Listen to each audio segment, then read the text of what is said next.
You managed to do it by the age of 20. You did what by the age of 20? Become a millionaire. I made myself a millionaire by the age of 20. You were a self-made millionaire by the age of 20. 20 and lost it before I turned 21. The big pivot was at that point where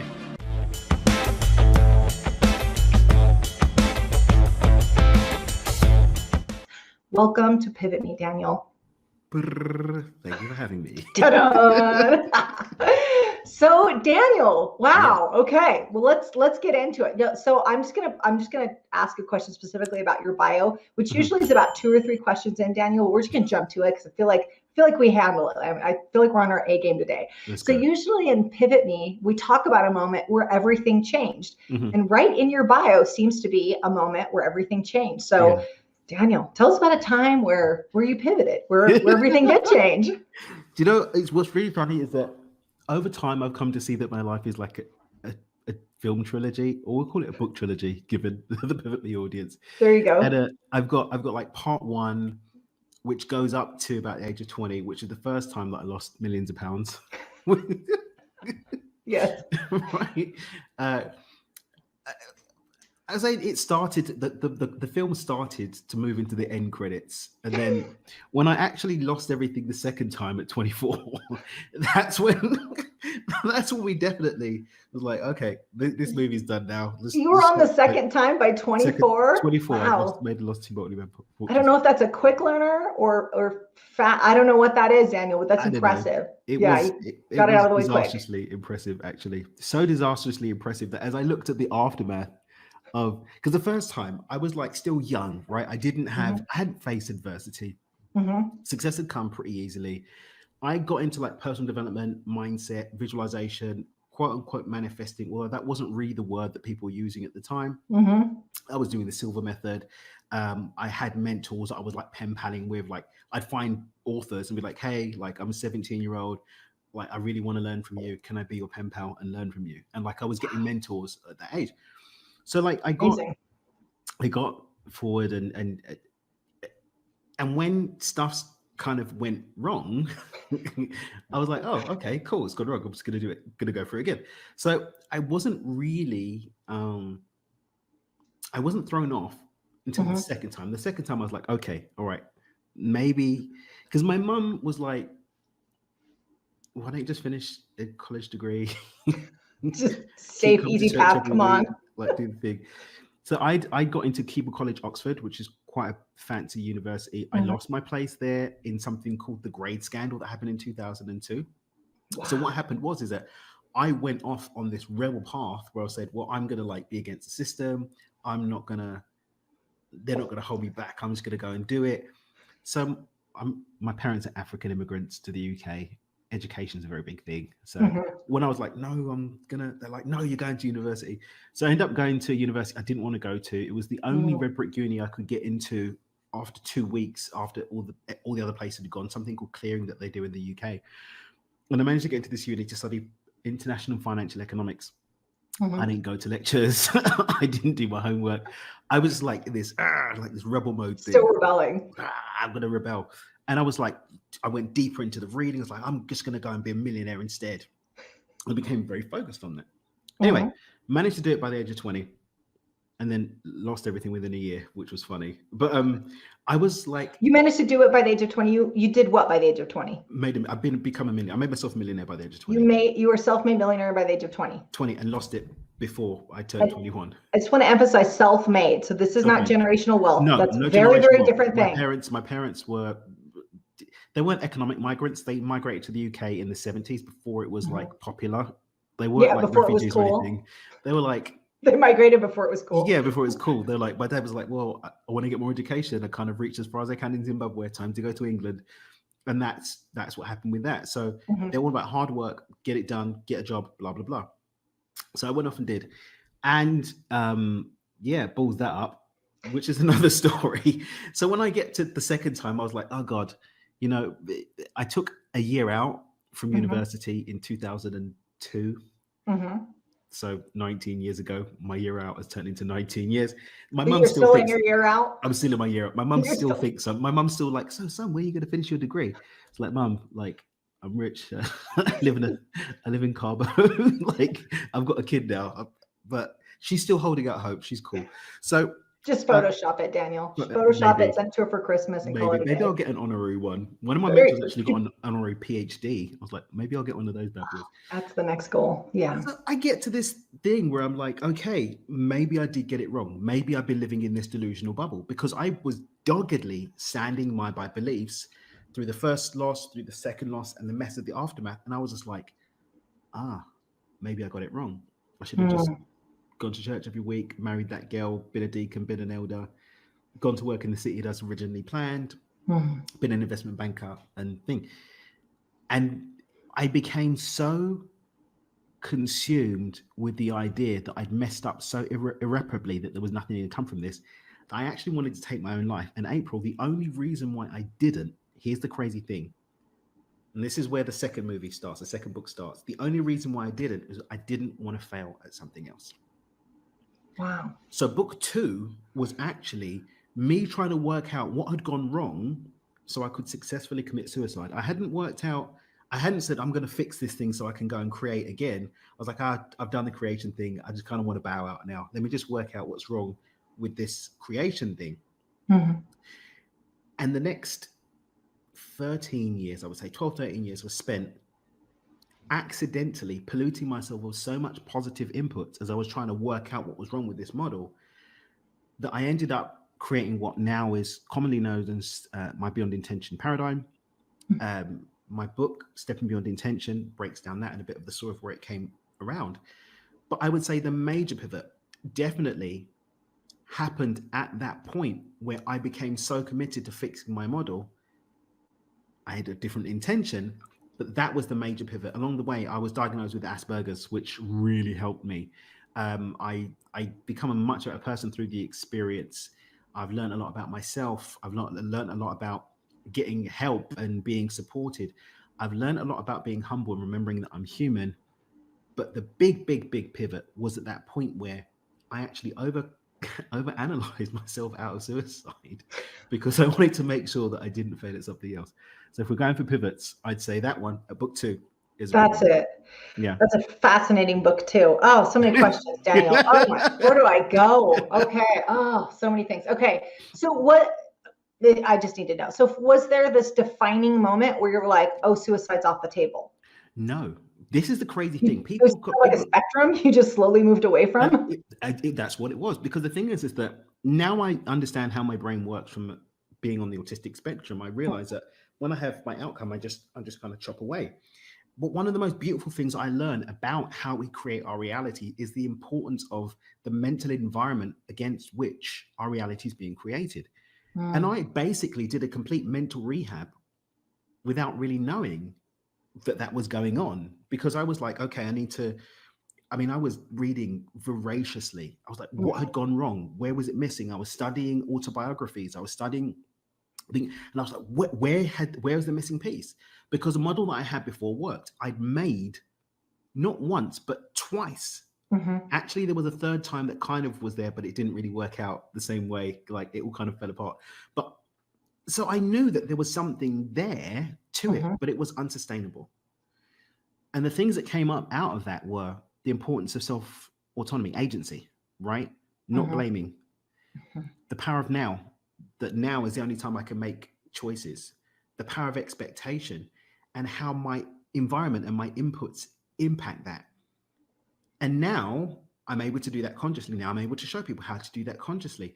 But no matter where you're at, choices are made from where we're at internally. Where we're at internally is affected by environment. Our environment doesn't have an opinion. It just works on the input. So when we change those inputs, we change the environment, we change the narrative, we change the choices, we change the reality. Absolutely. So I want to go into the things that you've learned and the paradigm shift that's got you to where you are now. But I need to go back to, first I want to point out, self-made millionaires usually lose it on average 2 times. So Daniel already had it all out of the way by 24. So really you were just a quick study. So that's an average, and that's been studied extensively. Sometimes it's 4 or 5, sometimes it's 1, but on average it's twice. Let me ask you this though, not so much how did you get it, but how did you lose it? Because it's different too. Okay, I had a great idea, a great product, I launched and I got $2 million, and then I was able to sustain success. But you're saying I lost it all. Like, was it I'm sure it was self-sabotage. Was it a market dried up? Was it the wrong product, wrong fits? What was it? No, it was, so point number one, first time, basically the only thing that went wrong was how I funded the business. I accidentally broke the law with how I funded the business, basically. Oh, that. So everything got seized because, put it this way, if I have a business and I say, April, I've got this business. If you give me a loan for me to fund my business and I give you a rate of return on that loan, that's legal. If we have a document that says, April, invest in my business and I'm going to give you a share of it, not share certificate, but investing directly, that's against the law. I had no idea that was the case. So I basically accidentally set up an unlicensed investment business. So the government were like, you can't have that. We'll take it. I was like, oh, okay. I've got that wrong. Good idea. So that was like, oh, okay. So not only did I lose my capital, every penny that I made became proceeds of crime. And so they just took everything.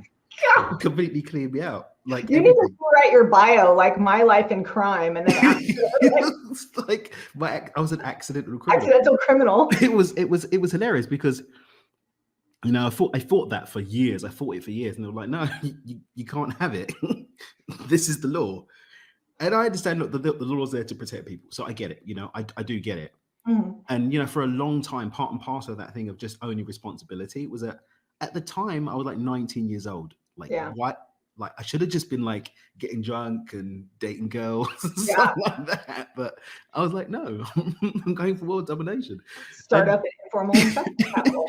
And you know, the big thing, and this is what I want to say for, you know, entrepreneurs, leaders of any age, the importance of counsel. Like now I spent over $172,000 I spent on my personal development last year.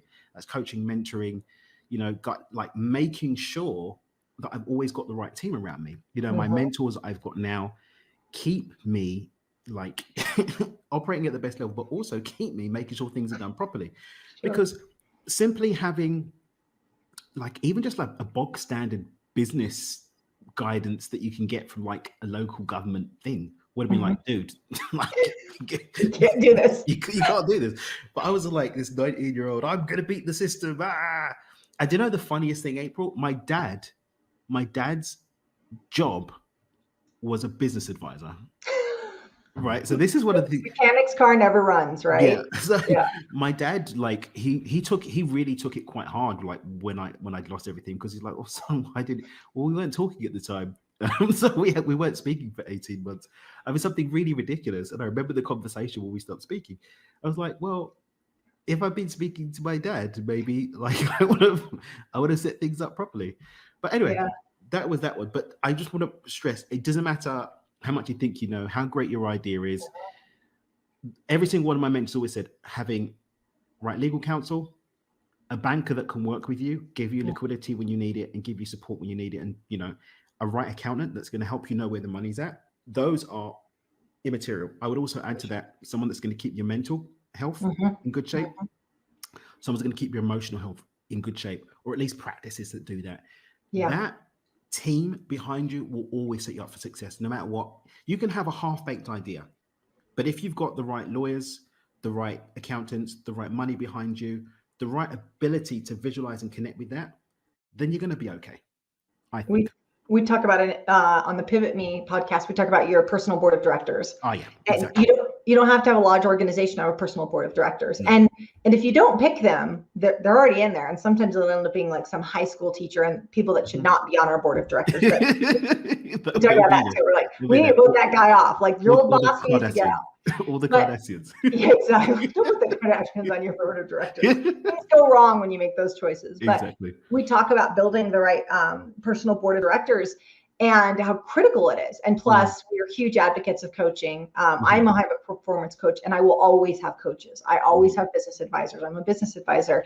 It's huge. The best athletes of all time always have coaches. So that's so important, of having official counsel, but also, to your point, someone that kind of keeps you mentally locked in on your goals and make sure that all the distractions that can get in the way when we're going after goals doesn't dilute our focus. Daniel, where did all this confidence come from? So was it just a desire to rebel? I mean, we're talking about doing something that's very young when everybody is like they're on their mom's couch and they're Mhm. getting drunk. They're not thinking about things like this. Where did the confidence come from? Where did the eyes come from? Where did the ideas come from? I mean, that's a pretty big deviation from how other people were doing it at that age. I think again, it comes down to the inputs. I always knew I was going to be a millionaire. This is not something that, and you've probably found this with a lot of your guests and people that you studied. They just kind of knew that this was what it was. It wasn't, oh, maybe this will happen. It was just, yeah, that's on the cards. It's going to happen. I actually wanted to do it by 18. That was my original plan. So I felt like a bit of a failure. I'm 18 months too late. But ultimately, my inputs were, I started reading and studying and following people from very young. So the funny thing is, because of my Asperger's, I didn't really have like mates I was going out to the ice rink with and stuff like that. I was kind of like, not even a nerd. I didn't even have like nerdy friends. I was just on my game. I've got my mission. This is what I'm going to do.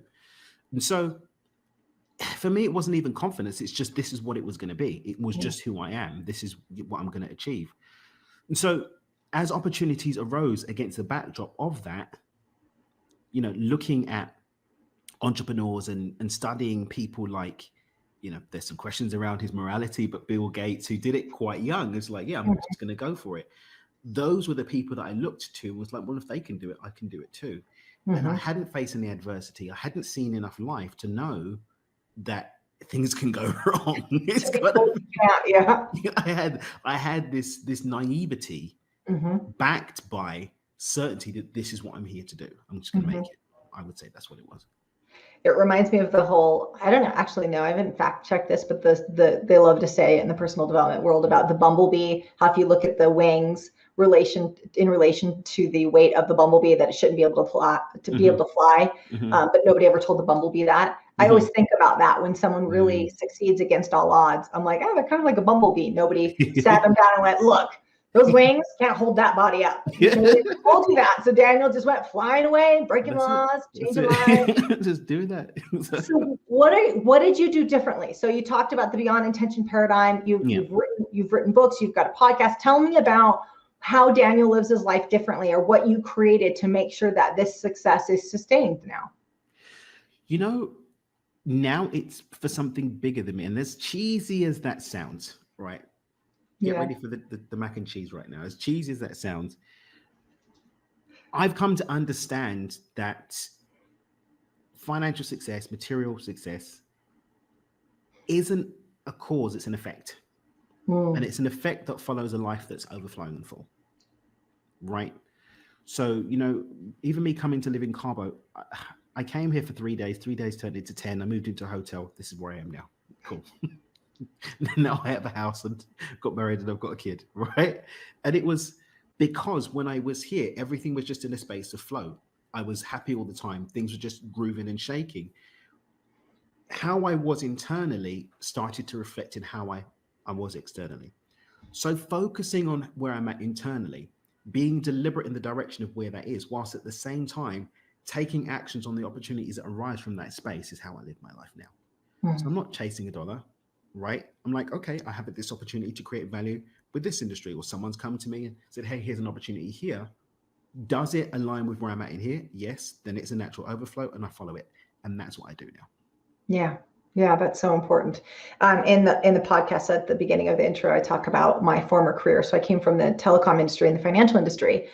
And at the very beginning, what I talked about is that initially my career was about making large company larger and rich people richer. And now I made this shift, and it was probably about two or 3 years ago now, where I made this very big shift where if I didn't align very closely with the company that I was partnering with the clients that I was working with, I was no longer going to work with them. And if I could go back and do it all again, hindsight's 2020, but if I could go back and do it all again, I wouldn't have aligned my expertise, my skill set, my team with anyone that was not that we weren't in alignment with. And there was plenty of times where like, well, we'll just get a massage it, we'll make it work. You sometimes have to work with people you don't like.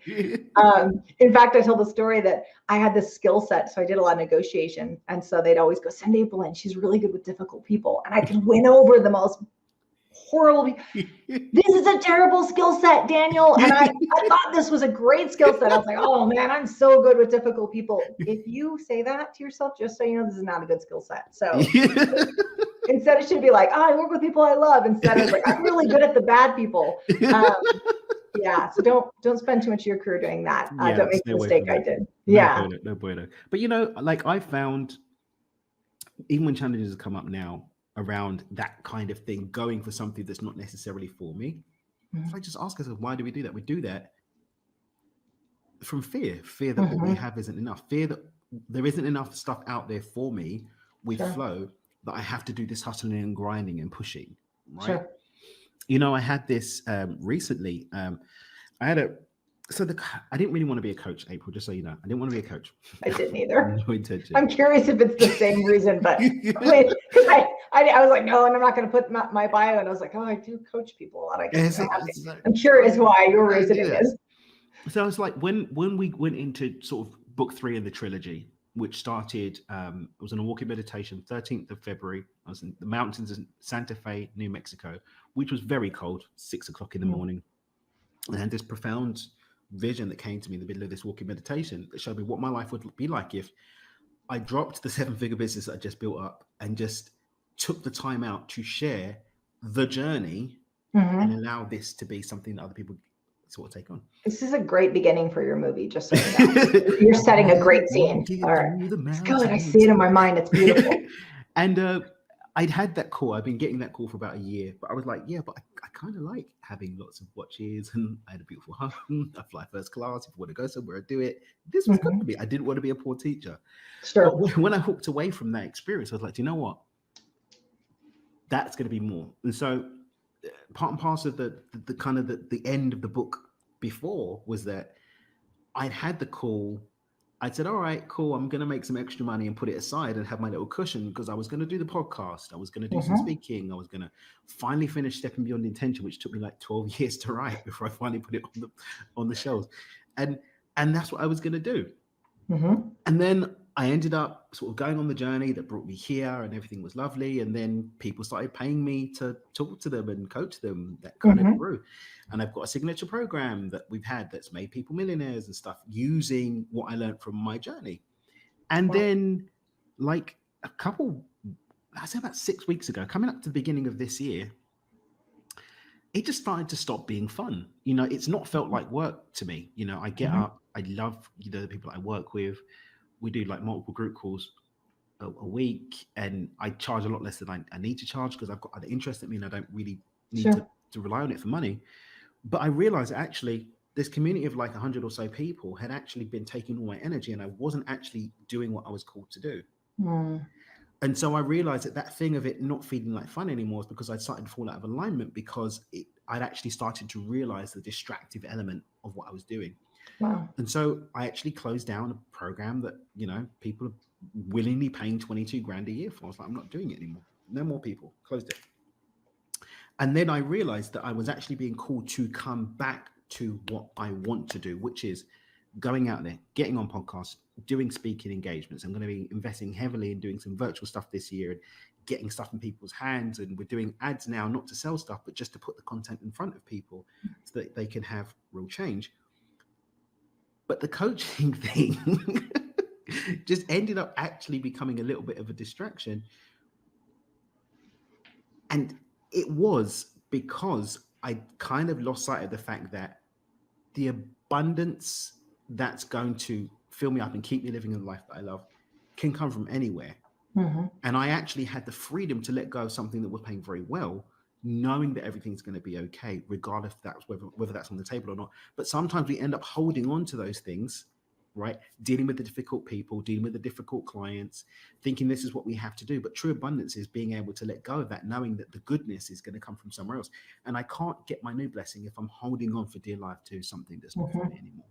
Yeah, I love the analogy when you imagine it as like a tree branch and you can't reach that next limb when you're still holding on desperately. Like there's this moment where you're airborne and you just got to know that there's a moment where you have to let go of the last branch when you're reaching for the next one. That's the part that we can sometimes avoid, and that's fear talking to us. But we don't get to that next branch unless we let go of the last one. Daniel, so let me ask you this. So when you're thinking about what you're called to do, so, and I didn't prepare you for this, I'm going to put you on the spot, but purpose of your life. Like, what are you here to do, Daniel? Me? Mm-hmm. So my second book, The Dreamer's Manifesto, which is where the whole dream thing, dream with your eyes open, dream with CEO, dream with Dan, all comes from. There's more layers to it. It goes down this esoteric rabbit hole. But ultimately, what it comes down to is the fact that people talk about purpose, like Simon Sinek wrote, start with why. And then everyone got obsessed with finding their why. Like, what's this why I'm going to start with? We get in this thing. And I've actually got a keynote speech that I've got called The Pointlessness of Purpose. And what I mean by that is I don't think purpose is the beginning. I think that purpose is the expression of something that we're encoded with, that we're here to contribute. My vision of reality is a universal tapestry that we all have a thread in that adds to universal consciousness and this experience that we all tapped into and live in and experience in. And that thread is the thing that becomes the foundation for our purpose. Finding it for me is a matter of this. I ask myself one question: what feels good and does no harm? And I move into that. I think purpose, to exist beyond the now, means that we have a predetermined thing that stands beyond us.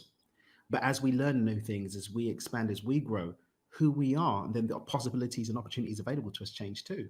So I remain very fluid in terms of the purpose, but my calling is to ignite within people an awareness of the fact that they do have that thread, and to inspire them not to hold on to the branches of a purpose that they think they have, but to remain open to the flow of life, guiding them onto the purpose that they could actually step into. That's good.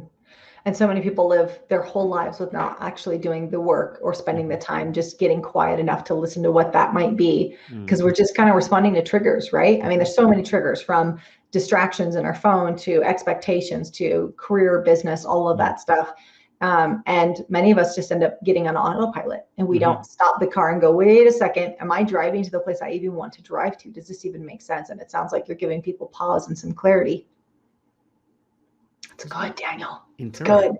So talk to me about setting intention. So yes. I'm a fan of setting intention, but are you a fan or against it? Talk to us about it.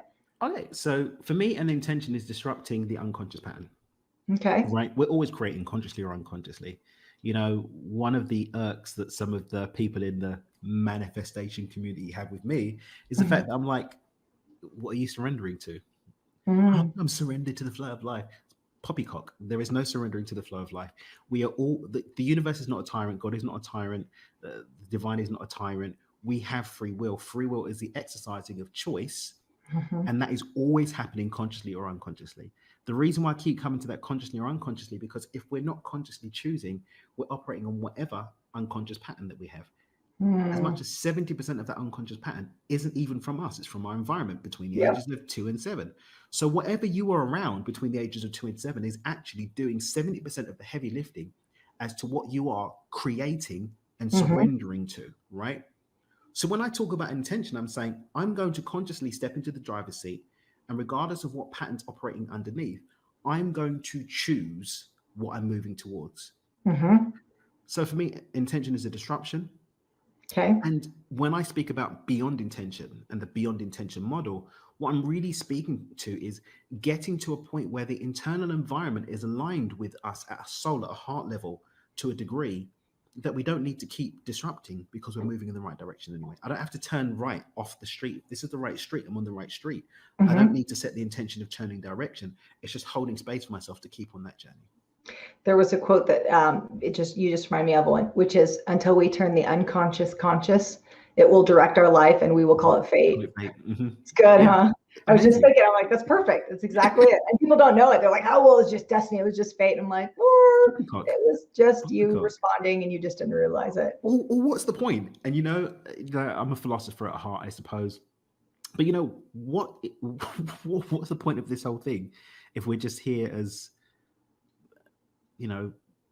robots playing out some predetermined thing? And even when we look at the construct of reality, which has been scientifically demonstrated to be true, even when we go to the words of the ancients and uncover what they had to say about, like, there is nothing beyond the now. Beyond the now, we have the infinite possibility of all. But we are going to experience that which we are aligned with and that which we're in the momentum towards. That momentum can be disrupted through intention, or it will be followed through with unconscious creation. And there are those who will call it fate, those who call it the will of God, those who call it the devil. But ultimately, it's a choice that's been made at an unconscious level to maintain that momentum and not to change to what we consciously desire. Sure.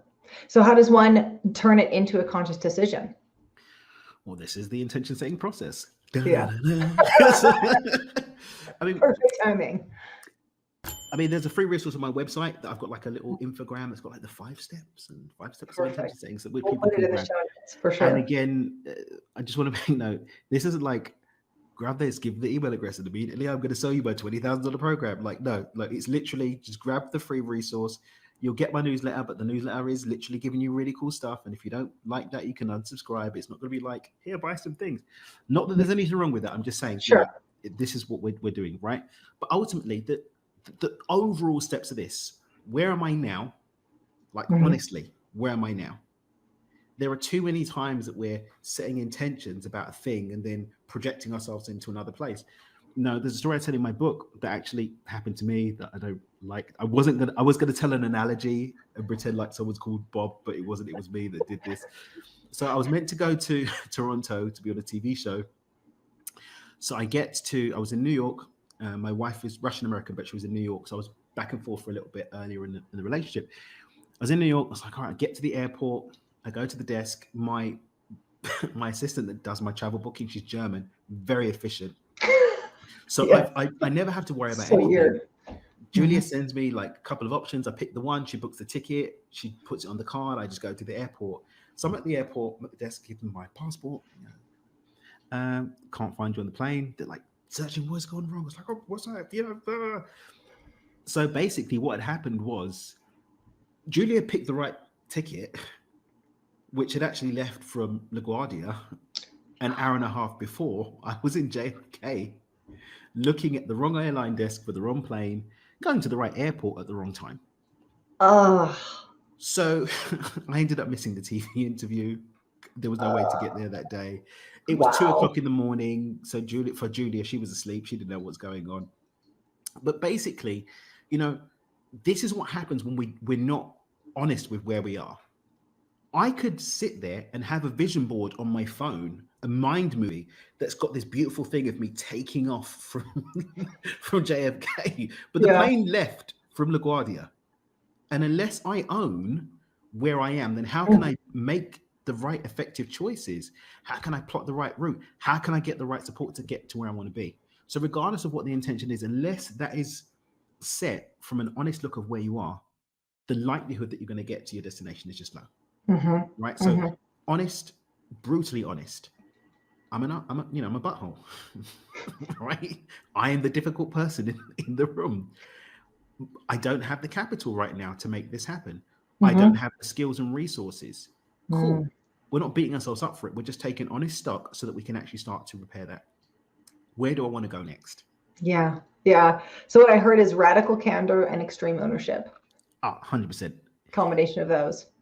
Is that pretty all the time, April? No. It's not. But the thing about that, though, so I'm a huge believer in extreme ownership as well. And the thing about that is you're taking your power back. The second it's Julia's fault, the second it's the ticket agent's fault, the second it's the TV show for not being able to reschedule it. Yeah. We've given our power away. And that's no way to live, because you can, there's lots of things that you can be victimized by. There's lots of things where you can give up your power. But what does that get you? That doesn't serve you at all. So instead, how can I influence this? And if this is something that's wildly out of my control, I can't influence the outcome. Well, you better make peace with it or change it. Exactly. The longer you take like being pissed off about it, that's not going to serve you at all. Because this is the thing. This is one of the backdoor routes I find that the unconscious mind uses to keep us locked in the same place. We become so obsessed with the failures and shortfalls based on where we are, pursuant to where we want to be, that we actually don't just, strap up, bootstrap, pull the boxes up, get out of bed and start moving in the right direction. All of that energy gets locked up in shame, in guilt, in blame, and it's just a powerless position that we don't need to be in. We can actually say, okay, I cocked up. Okay, I had that opportunity. No worries. I've now learned the lesson. Wisdom is the memory without the emotional charge. When I take the wisdom of that, come without the emotional charge and say, okay, this is where I was. Because the thing is, we look at the construct of time. Every time we're reflecting on something, it's always where I was. It's not where I am now. It's where I was. Mm-hmm. Where I am now depends on the choice right now. And if my choice is, okay, based on where that was, this is where I want to go next, now I can keep moving forward. And when I do it that way, I can always win. Yeah. And you can influence it. Yeah. I think so many people, they give up their power and they forget how much they actually have influence over it. Mhm. And, the other thing we talk a lot about on this show is choosing your story. Mhm. So two people can experience the exact same thing and walk away with wildly different interpretations of it. And one's empowering and one's disempowering. It's like, there's an old story about, twins, and they grew up and their father was an alcoholic and he broke the law, ended up in jail. And one son ends up as an alcoholic too. And when asked about it, he says, well, of course, look who my father is. Mm-hmm. And the other guy is successful, runs a business, married, kids, never drinks a day in his life. And you ask why, and he says, well, of course, look who my father is, right? Mm-hmm. So as nice and prepackaged as that story is, I mean, it's true. And we see that example all the time. So one of the speeches that I give is about turn your excuses into reasons. Mm-hmm. And it's amazing how people will sit down and go, well, I'm an introverted, so that means, and they start ... I'm like, whatever you're about to say is a story. Don't tell me you're bad at sales because you're an introvert. Don't tell me you can't get ahead because of, because you had a tough childhood, and not to say that doesn't need a moment of reflection and empathy and all those things. But you can either use that as your excuse or you can use it as your reason. And what I'm hearing is you're fueling everything is like, well, I've got influence over this. So what part do I have influence over it? I get to choose my story, and I get to choose what this means to me, because I'm kind of designing this instead of just letting the story define it for me. Because if I'm letting it define for me, then I'm a slave to whatever the outcome is. It's true. It's true. Right. This is not fun. It's not fun. It's like, okay, cool. I can do it this way. I can do it that way. It's another way that's way more fun. And look, the lazy way of just leaving things, yeah, fine. It's easier in terms of there's less energy expenditure. You can just be a blob on the river of circumstance. You can do that. And for some people, it might work out. A blob on the river of circumstance. There's a tweetable moment, right? I got the image. No, it's good. I like it. It's like, and that might work for you, but do you want to run the gauntlet of leaving your fate to the hands of the unconscious, which you didn't even have a deliberate hand in, when actually the steps are available to you to go in and ascertain what's happening at the unconscious, which isn't that difficult. The environment doesn't lie. The inner world reflects in the outer world. And just starting to make choices about what do I want to keep and what do I reject? Where do I want to move forward and what do I want to leave behind? Yeah. Very, very simple questions. And it doesn't have to be a big life-changing thing every day. It can just be chipping away. What I talk about, micro shifts, just incremental changes in small areas. Yeah, right? talk to us about microshift. That was the next question I was going to ask. So talk to us about that. Thanks for doing that up for me, Daniel. Yeah. So microshifting for me is it's the love child of the orgy of baby steps, consistency, celebration, and something I call minimum deliverables. Right. When I bring those all together, I get this concocted love child of microshifting. So the definition is a consistent series of baby steps made in the direction of a consciously chosen outcome. So what I do is I have my intention about where I want to be. It can be as big a goal as I want. But then instead of me looking at that big goal, I simply ask, what small step, no matter how small, can I make in the direction of that? And it could be seemingly insignificant. And this is where the minimum deliverable comes in. Because a minimum deliverable basically says, what's something that I can do without resistance, no matter how small? I'm not looking for as big as I can. I'm actually looking for as small as I can make. And then when I make that, I celebrate it as if I've finished the entire big goal. And I do it again. And I keep chipping away with these minimum deliverables. Over time, the compound effect of that is going to be the minimum deliverables for me are going to get bigger because the resistances are going to be reduced. The momentum is going to be built. The ideas in my mind, the stories and narratives about something not being possible are dissolving because they're only there because of the evidence of it not being possible. Now I've got evidence of it being possible. After a while, those micro shifts will actually still be micro shifts, but will be quantum leaps. things will start to take life of their own. You'll start to be supported unconsciously, which means even the reality that you're creating around you is going to be more conducive to you moving forward in bigger steps. You're going to find yourself more deeply supported. You'll find miracles and opportunities coming in because everything in our environment is responding to where we are. So when I microshift, I chip away at the current reality, start to build a new one, and a really powerful space for me to get to any outcome that I want. It's so good. So one of the things we talk about here a lot is that a lot of times people believe that their lives or business are changed by one sweeping step, like one giant leap off the path. It's usually not that. Usually our lives and businesses, we think it's this defining moment. No. You started taking these little 2mm shifts a year before. That's really how we change our life and business, whether it's your fitness and you're just deciding that, okay, I'm going to have a protein shake for lunch instead of going out to eat for lunch every day, or it's our business, it's deciding these tiny little things that we're doing. So I love this celebrating the minimal deliverables. I love that concept because it really ties into, hey, this is how we change our entire life and our business. It's just by these little things. And I so agree. And then celebrate them. So many people think that they have to wait to celebrate. This is actually a discussion that happens in my own house a lot. Where I'm like, oh, look, we did this. Let's celebrate. It's like, oh, no, let's wait a second. Hold on. I want to celebrate early. And I was like, why not? I'm always looking for a reason to celebrate. Because when we celebrate those little things, it builds momentum and it fuels us up for that next summit. And I don't care how small it is. I don't care if you're writing a book and you've just consistently wrote 100 words a day for 5 days in a row. Celebrate. Exactly. Because we get more of what we're celebrating, right? If we're focused on that thing and we're celebrating it, there'll be more of it in our life. So I love that terminology, Daniel. That's great. It's good. So talk to us about, so you also wrote a book called The Money Game. Yeah. Tell me about that. Give us some insight on that. So I created a concept. He said, created a concept. I mean, there's nothing new under the sun. I basically took a lot of the stuff that I'd learned and reworked it into an idea that I call the flow funnel. And what the flow funnel does is it literally tracks the journey of thought to matter and looks at the different ways that we end up engaging with it as humans on its way to being made manifest for us. So we start with a choice, with the conscious or unconscious, which is going to be either our unconscious patterns or our intention. We then have an emotional response to that, which is actually our first point of contact with the vibration of that thought stepping into physical reality. We then have mental images associated with that thought, whether it's positive or not so positive. That then affects our behaviors, our choices. That becomes a causation of the effect that we receive as our physical reality. So I actually designed a game a few years ago when I was on my journey in book 3, the book 3 journey. The savings had run out, and I was literally just I was in my own surrender experiment about how this is going to work. I was like, well, I trusted, so let's go and let's see how this is going to work.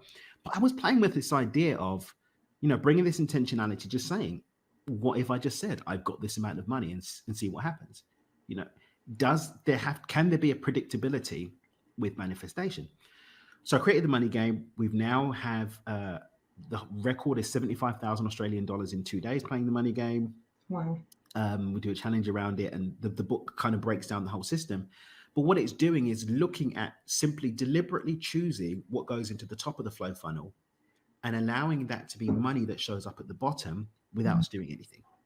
So the book speaks to the pseudoscience, if you will, behind it, the ideas and philosophy around it, case studies, stories, and breaks down the system of the money game and how you can start playing it. Wow. That sounds interesting. We're going to give all the links in the show notes because we want to see these things on the back end, Daniel, because we got to go poke around this money game. I love the idea of it. One thing I want to ask you about it, I was just thinking back about something you said earlier. So again, something we talk about a lot at PivotMe is that when we're branching out, kind of shifting gears a little bit, when we're branching out, a lot of times people closest to us don't see our vision, right? So whether you're starting a new business, leaving school, not everybody will support us. And so some of our content is around, hey, once you get straight about what your vision looks like, where you're headed, don't expect everyone to always rally around you. Sometimes people that are closest to us are really invested in the current version of us.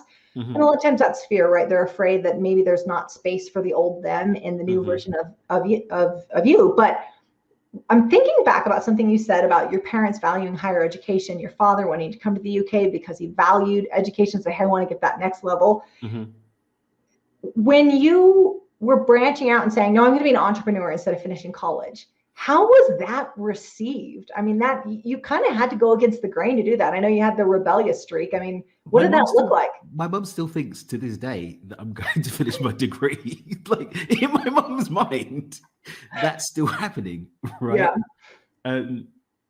But you know, a big part of my journey, and also, you know, even when I go back to, you know, my dalliance with suicide, which isn't, and this is something I just want to just, anyone who's had any issues or challenges with depression and darker places that come through the realm of depression, like if it hasn't lifted completely, I wouldn't like get caught up on that. Generally speaking, it's not that it lifts, it's that you're resourced to handle those times when they come up, right? But a big part of like the whole thing has been that came into my life because I started to give more value on my beliefs about other people's opinion, not even their opinion, but my beliefs about their opinion, than what I valued of myself. So a big part of the journey for me has been letting go of other people's opinion. There's a meme, I don't know if you've seen it, but there's this guy like looking up saying, Lord, save me from my haters. And then there's God like, dude, nobody's thinking about you. Right? It's like, when you think everyone's got their own stuff going on. And even the times that people speak about your stuff, it's normally their stuff that's coming out and projecting into your stuff. So I don't really think that much about it, is the long and short of it. A part of me is kind of determined to go and finish the degree just because a part of me is like, have I not gone to do it because of fear? So I want to just conquer that. But it's on the back burner against other stuff. But I'm probably going to go and do that. But I'm not doing it because mum says I'm going to do it. I'm doing it because, like, well, why am I not doing it? I'm smart enough to go and finish it. I'm just going to just finish it, right? But generally speaking, a lot of people that face these ideas of other people holding them in, holding them back. Oh, I couldn't because of blah, blah. You're giving them too much. That means that you don't have enough leverage over yourself. You don't have enough commitment to what you're moving to put that above other people's stuff. Sure. So I'm a certified instructor for a modality called reality transurfing. And there's a golden rule of transurfing, which is to do you and allow other people to do them. So even those times when people doing them tries to impact on me, I kind of like, all right, cool. You're welcome to that. Be better if you didn't, but I'm not gonna open up my doors to allow that stuff to impact what I'm doing. And I think what can be hard too is that I think sometimes what happens, especially for those who are closest to us, they can speak to our fears. Oh, yeah. And so I'm not educated enough, I'm not good enough. Well, you know, something that happens a lot with parents that are kind of, okay, now I'm going to be this world-class speaker. Well, what does that mean for my kids? Am I going to be away from my family too much? And so when those closest to us, they know exactly the buttons to push. So whether they're, you know, consciously sabotaging us or just airing their own fears, but they happen to mirror ours, we've got to be aware of that. And the thing I will say is you don't have to listen to it over and over again. I can't tell you the amount of business owners that I work with whose maybe their spouses or their parents don't support them in that process. You know, hear them out, hear their concerns, see what you can address, how you can mitigate them. But ultimately, every time you go over as an adult and sit with your parents, you don't necessarily have to listen to the string of their fears again. Can't undermine your success. It's like boundaries. Exactly. Boundaries. So a part of what we talk about is those healthy boundaries, and say, well, you know, if it's going to undermine your confidence and how you show up, you don't have to necessarily give them access into that. Again, it goes back to your personal board of directors. And sometimes our parents aren't on them. Sometimes our family, our spouse, sometimes they're not on your personal board of directors, because when you're going after something big and juicy, you've got to find the right people who will elevate you. And if they're always kind of giving you this gentle nudge of like, well, I'm just a little concerned about you, and it diminishes your confidence, you don't need that nudge right now. Yeah. And what we were saying earlier about being ready to make the hard choices. Yeah. But when you're being really intentional about moving towards something and your commitment to it is high enough, then those choices, they're not going to get easier, but you're going to be more resourced to step out and make them. So my thing is to keep coming back to the heart, keep coming back to love, and keep asking yourself when you're faced with these hard choices, before taking it, double check where you're coming from. Because some people's relationships won't lead into it. But one thing I want to, going down the rabbit hole, like I said, with the esoteric aspects of beyond intention, what we teach is that ultimately everything that's showing up in our reality is a reflection of where we're at vibrationally anyway. And so that person speaking to fears is because I'm vibrationally aligned with having that person in my space. Sometimes the easiest way to break that vibration alignment isn't to go and do 1,000,000 hours of meditation or to go to an ashram in India. It's just to make the choice not to allow it to be in your experience anymore. From a place of love, not from a place of anger, from a place of fear. And that's a choice that's not always easy, but sometimes it's called for. And it's a choice sometimes that we have to be ready to make in order to move to another level, or just accept, I'm happy to take this. I'm actually more committed to staying in the same place and not growing and just dealing with the stuff here rather than letting go of my addiction to the people, places, and things that aren't serving where I said I want to be. Because if I wanted to be there, I'd be ready to let go and go there. And one thing we talk about when we talk about peer groups a lot, because I'm a firm believer that you're the 5 people you spend the most time with, and that can be hard because one of the things we talk about is your default peer group, right? Your default peer groups, people you work with, people you live next to, maybe the parents of the kids that your kids play with, and that's fine that we've kind of got this default peer group, but we also have to design a peer group. So one of the things is, as Daniel and I are talking about kind of leveling up, and sometimes that means people don't necessarily fit into our lives or maybe not as prominent of a role. What I encourage people to do is think less about, I'm going to cut this person out. I can't talk to my Aunt Sarah anymore because she always points out all the ways that the business is going to crumble. So maybe you don't cut out Aunt Sarah. But another way to look at it, a slightly less painful way to look at this, is think about diluting Aunt Sarah's influence over you. Think about the people that you're going to bring into your life. Again, that design peer group, that personal board of directors go, okay, Aunt Sarah's there, but she's not at the head of the table anymore. Aunt Sarah has to sit over to the side. She's got her notebook in her lap. She's got to be quiet. Aunt Sarah, you got to stay quiet over there. But I'm going to bring in some other people. I'm building a business, so I'm going to go out and speak with other successful business owners who's done it. I'm writing a best-selling book. I haven't done that before. I'm going to get in the room with other best-selling authors because those will dilute that influence that you're getting. So sometimes, people say, I really want them in my life, but they're undermining my confidence or my desire to do this thing. I feel like it dissipates when I'm talking to them. I'm like, I get it. You need to bring someone else in. Have those other influences, people that are doing the thing you want to do, because it doesn't seem so radical when you're sitting at coffee with 2 other best-selling authors. You're like, oh, this is just a Tuesday afternoon now. And then probably, and also you get the context of other people's experience too, which kind of brings everything into perspective. Like the time that you spend, like now that I spend time with like more dads in business, they're like, oh, now you see what we're talking about. Like now you see what we're talking about. It's like, oh yeah, I get it now. But that just kind of brings in that I'm not alone in it. It normalizes some of these experiences, and the normalization reduces the charge and allows you, I think, empowers you to make more empowering choices in the face of even your Aunt Sarahs of the world.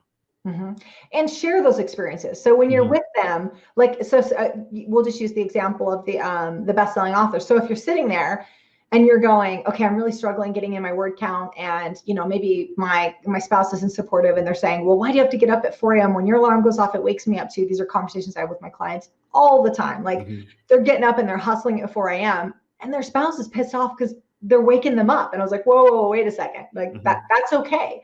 I'm sorry, honey, but I'm going after my dreams, and that's going to take some sacrifice on both of our behalf. But when you get together with those other people that have done the thing that you want to do, share your experiences authentically. Share the I'm struggling because when my alarm goes off, my spouse gets upset. Share the I'm worried that I'm speaking to this thing and maybe I'm not a true expert, or maybe there's somebody else out there that has more education and more experience than I do. Because it's, people will admire us for our successes, but they will identify with us in our vulnerabilities. So when you enter that conversation and you say, hey, is anybody else going through this? You'll be surprised at how many hands go, oh yeah, my husband gets pissed off every time I want to talk to him. And then you're like, because what do we want to know as humans? We want to know we're not alone. We want to be seen and heard. And so when you get with those people that are doing the thing you want to do, have honest conversations with them, and you'll meet in that space together, and they're going to help you through it. 100%. Yeah. So Daniel, talk to us about your success practices. Like what does a day in Daniel's life in Cabo look like?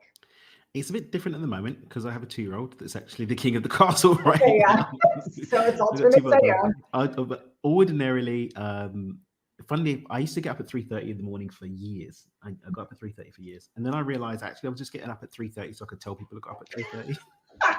Like it became like a, oh yeah, I get up at 3:30.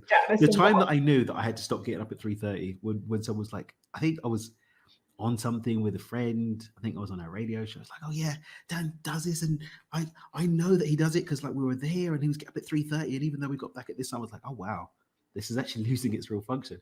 So I became that guy. Yeah, I became that guy. So I like a 5 a.m. 5:30 start.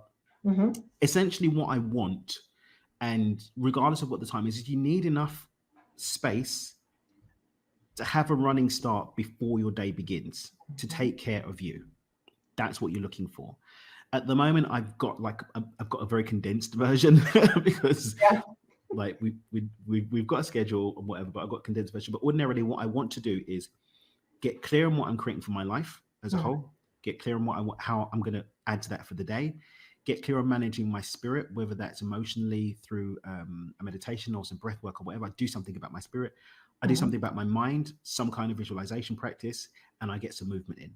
So that's what I do in the morning. There's 5 things. When I'm under ordinary circumstances, I like to take a good hour and a half to be able to do that and really kind of get in with it, do a juicy meditation, get a nice yoga query in. But like right now, it could just be, okay, what are my 5 words, my 5 pillars? Boom, boom, boom, boom, boom. Connect with those. What can I do today? I can do this. Okay, that's cool. Let me just connect with the feeling of that. Take some deep breaths, meditate on that for a moment, visualizing success, get up and do some push-ups and then get on with my day. Yeah. That might be what it is right now. But essentially, it's just taking care of that, my spirit, my mind, and my body to prep me up to show up against the backdrop of what I'm creating for my life and how I'm contributing for that with my day. That's good. I think it's really important to hear that when you've got kids, now this can be difficult depending on the age of the kids, the key is getting up before them. You get up before them, they will prioritize your morning. Yes. They will take it over before them. So they'll take it over. Yeah, it's funny because we get that question a lot from parents. They're like, how do you still do a morning routine when you've got kids? And I'm like, you have to get up for them. I'm sorry, you just have to, because otherwise you're responding to the triggers that are your children. And it's their needs and they're hungry and it's the snacks and the whatever it is. You've got to get up and set the goal for the day before anybody else is awake. And the other thing as well, around that is it doesn't have to be like, listen, I can end up, when I've got the time for breathing space, like I practice Kundalini yoga, you can end up doing like an hour and a half Kundalini practice and then an hour meditation and this and the other thing. Really? Do you always need that? It's just like, do you really need that? Studies have shown 5 minutes of actual heart-centered meditation is effective as fudge. You don't, now I'm not saying don't meditate for long periods of time if you've got the space to do it, but don't get hung up on the fact, I couldn't do my 45 minutes, 1 hour of meditation, thingy jiggy, doodah, blah, blah, blah, and I didn't. Okay, what do you have time for? Yeah, it's so important. So I do this Savers morning routine, if you're familiar with it, from Hal Elrod's book, The Miracle Morning. Yes. I love the Miracle Morning for Entrepreneurs, the one that he did with Cameron Herold. And it's Savers, it's silence, affirmations, visualization, exercise, writing, and reading. I think I got the letters mixed up there, but that's effectively the order. And ideally, you're doing 10 minutes for each one of those things. But at the minimum, you're doing 1 minute for each one of those things. And it's still effective. Some people are like, I don't have time for a morning routine. I'm like, you have 6 minutes. Everybody's got 6 minutes in the morning. And that sets you off on your day. In an ideal world, you're doing this nice, juicy hour-long morning routine, but sometimes that's just not the case. Then compress it. So have your ideal, here's my meditation pillow version, and here's the kids are about to wake up. I got to get something in real quick, and use plan A or plan B, but you just have to have that moment to yourself to set up your day, and it completely changes the way we experience our day. And some things you can stack something. So for example, even just saying my prayer of gratitude before I've even opened my eyes, just to kind of get me clear. Again, my 5 pillars practice means I've got 5 key words that I've already imprinted as anchors to trigger a relationship to those 5 pillars for my life as a whole. I don't have to watch my mind movie. I don't have to read I just go through those 5 and just sit in my heart with every one of those 5, and that's done. Boom. Prayer of gratitude, reflecting, getting into my heart space, 60 seconds can get that done. Even if that's all that you can do, you have at least created space for you to be able to come back and do a bit more later when the kids have got off. Let me take 10 minutes to do a bit of longer meditation. Sure. Okay, I didn't quite get to stretch or kind of get some yoga in, but maybe I can get that done during my lunchtime. But just have something to get that momentum in the right direction. Have a minimum deliverable, a minimum that for you, because everyone's going to be different. For some people, the visualization is the most important. For some people, it's meditation. For some people, it's affirmation. For some people, because the kids are especially loud, it's the silence. Find that minimum deliverable, have that locked in, and then allow yourself grace to come back and get some more of it done over the course of your day too. Yeah, that's so important. And allow yourself some grace. We can never expect perfection. We're humans, which we are inherently flawed. And sometimes people are like, well, if I can't do it perfect, I'm not going to do it at all. This is not going to be an easy life for you. You got to celebrate the good enough. All right, it's good enough. We got it. We know the couple of them. Let's keep going. So again, it's not about perfect execution. It's about consistent execution. Exactly. If you expect perfect execution, it's just not going to happen. That's just not how life is set up. Daniel, so I want to ask you. Well, let me ask a question about what you just said. Your pillars. What are your pillars? Are they goals? Are they the ways that you show up in the world? Tell us about your pillars. I've got a model, and there's a free video on my YouTube channel about the Ideal Life Blueprint. It's a model that I created for creating your own reality. And what you essentially do is you identify the 5 foundations for the life that's going to be ideal for you. Now, there's going to be extra stuff, but these are the 5 things. So if you had to take your ideal life and put everything into just 5 boxes, what would those boxes be? Now, I personally interrogate that once a week. I encourage people to keep interrogating it to make sure that there's been no evolution, there's been no change, there's been no things that come up. So once you've got those 5 pillars, and again, the video give you the link on it's like a 5-minute video that goes into the quick version of this. But once you've got those 5 pillars, you identify a role model for each one. You identify a textbook that speaks to how you want to show up in each of those ones. And then you have a key word for each of those ones. So what you want to do is prime yourself around those 5 pillars with the keyword. You can do a physical anchor as well if you're into the NLP, right? You can have a song for each of them if you want. You can have a book. So the books I read through, my board of directors around my life are those 5 role models. As much as possible, have a mentor as well that can guide you and support you in those 5 areas. But if you've got those 5 basic areas taken care of, then everything else is extra sprinkles. And 5 things, like 5 words for me to focus on, 5 areas for me to focus on. I can spend, when I'm doing resets, I'll spend a week focusing on just that pillar. So when I'm looking at, for example, like health and vitality was there up until a little while ago. For a week, I was focusing just on my health and vitality, getting blood work done, checking where I'm at internally. What can I be doing to prime my diet? Tracking my exercise and blah, blah, blah, to make sure that I know where I'm moving in. Momentum is moving towards that thing as a perfect execution. Because it's only 5 things. You can spend like a month, 5 weeks, and do a complete life reset in 5 weeks, just by spending time every day working on one aspect of that pillar. So it's great for getting momentum. It's great for having a nice overview area. You can use that to go and create your vision board. You can use that to go and do your life script. You can use it to go and do a mind movie, because it's 5 areas, and you can design what does that look like and blah, blah, blah. But that's what the 5 pillars are. I love it. That was a great answer, Daniel. I love it. As you're doing it, I've started to write down mine. I was like, oh, I like this exercise. Here's a really cool thing you can do. Brainstorm like stuff that you think you want in your life. Interrogate that list to see if it's actually yours. Whatever's left, just group it into 5 groups, and then you'll be able to go from there. So what I do is I do like a wheel of life. We have a wheel of life and a wheel of business too, but we do a wheel of life, and then based off of those areas, then I make a mind map out of them. Nice. So I'm looking at my mind map right here, and I'm like, I want to apply this 5 pillar things to the mind map and distill it down.